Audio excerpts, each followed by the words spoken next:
Good evening everyone, कैसे हैं आप लोग। होप ये वीकेंड आप लोगों का अच्छा जा रहा होगा। अगले सप्ताह में मार्केट का डायरेक्शन क्या होगा, और जाहिर सी बात है जब मार्केट के डायरेक्शंस के बारे में अगर हम बात करेंगे तो ये जानना बड़ी ज़रूरी होगा कि अगले सप्ताह वो कौन से ऐसे की इवेंट्स होंगे जिस पे मार्केट की डायरेक्शन जो है वो डिपेंड करेगी।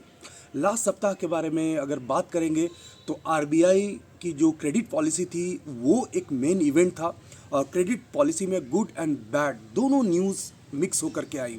गुड न्यूज़ ये रहा कि जो इंटरेस्ट रेट है वो अनचेंज रहा, बिल्कुल बढ़ाया नहीं गया, 6.5% पे रेपो रेट रहा। लेकिन इन्फ्लेशन का जो फोरकास्ट है उसे बहुत ज़्यादा कम नहीं किया गया, जिसके कारण कहीं ना कहीं एक नेगेटिव थोड़ा सा आउटकम आरबीआई क्रेडिट पॉलिसी का देखने को मिला, और एक प्रॉफिट बुकिंग भी बाजार में देखने को मिली थी। अब अगले सप्ताह वैसे कौन से की इवेंट्स हैं जो मार्केट के डायरेक्शन को डिसाइड करेंगे उनके बारे में बात करूंगा। लेकिन अगर आप इस चैनल पे बिल्कुल नए हैं तो चैनल को सब्सक्राइब कीजिए, वीडियोस को लाइक एंड शेयर कीजिए, और बेल आइकन को जरूर प्रेस कीजिए ताकि हमारे द्वारा पोस्ट किए गए वीडियोस के लेटेस्ट नोटिफिकेशंस आपके मोबाइल पे सबसे पहले पहुंच जाए। अगले सप्ताह का सबसे मेजर इवेंट जो होगा वो इंडियन मार्केट से ही होगा, और वो होगा इंडिया का सीपीआई डेटा यानी कंज्यूमर प्राइस इंडेक्स डेटा। इसलिए इंपॉर्टेंट होगा कि सीपीआई डेटा जो है वो इन्फ्लेशन का मेन कंपोनेंट होता है, और रिटेल लेवल पे महंगाई क्या है वो सीपीआई डेटा बताता है। अभी फिलहाल सीपीआई डेटा जो है वो 4.70% पे है, कंफर्टेबल है, अच्छा कह सकते हैं हम। एक्सपेक्टेड ये है कि 4.34% आना चाहिए, मार्केट उसे एंटिसिपेट करके थोड़ा स्टेबल है। लेकिन कहीं अगर थोड़ा भी इन्फ्लेशन डेटा जो सीपीआई डेटा है वो अनकंफर्टेबल आया या थोड़ा बढ़ के आया, जिसके चांसेस हालांकि कम है, तो मार्केट जो है वो प्रेशर में आ सकता है। तो सीपीआई डेटा जो होगा वो मार्केट के डायरेक्शन को डिसाइड करने के लिए बहुत ज़्यादा इंपॉर्टेंट होगा। ये 12 जून को आएगा, यानी कल आएगा, मंडे है।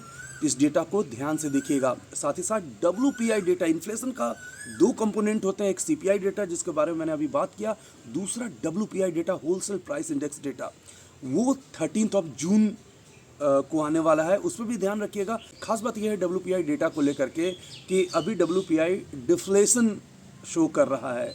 नेगेटिव में डेटा जाते हुए नज़र आया था, -0.92% पे नज़र आ रहा है।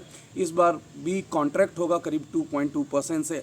तो कहीं ना कहीं जो डब्ल्यूपीआई डेटा है वो थोड़ा बैलेंस हो, वो भी बाज़ार के लिए थोड़ा बेहतर होगा। अब बात करते हैं कुछ और डेटाज को लेकर के। लास्ट वीक के फॉरेन रिजर्व का डेटा आएगा, जो वीक 9 जून को ख़त्म हो गया उसका डेटा आएगा 16 को। साथ ही साथ deposit and bank loan growth का भी डेटा 16 को आने वाला है। तो इंडियन मार्केट में बैंकिंग सिस्टम कैसा बिहेव कर रहा है उसको लेकर के ये डेटा खासा इंपॉर्टेंट होगा। नेक्स्ट बिग इवेंट के बारे में बात करते हैं, और वो बिग इवेंट है यूएस से। यूएस में एफओएमसी की मीटिंग होगी 13 जून और 14 जून को। अभी आरबीआई क्रेडिट पॉलिसी में हमने देखा कि रेपो रेट को अनचेंज रखा गया है। तो क्या यूएस में भी इंटरेस्ट रेट बढ़ाए जाएंगे या अनचेंज रखे जाएंगे इंडिया जैसा ही?